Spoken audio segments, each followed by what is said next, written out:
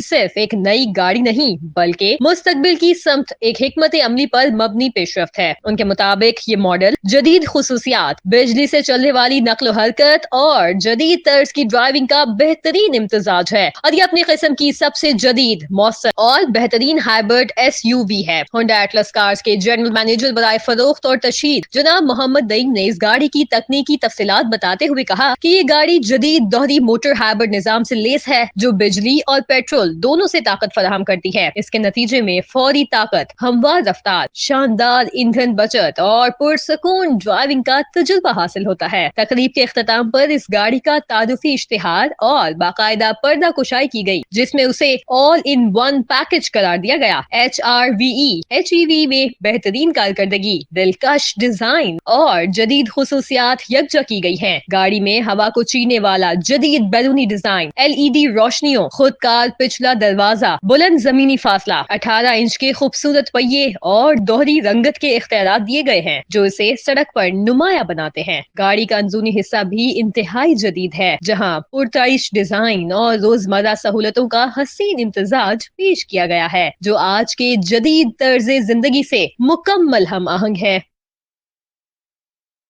News studio سے فی الوقت اتنا ہی. دیکھتے رہیے NTN نیوز.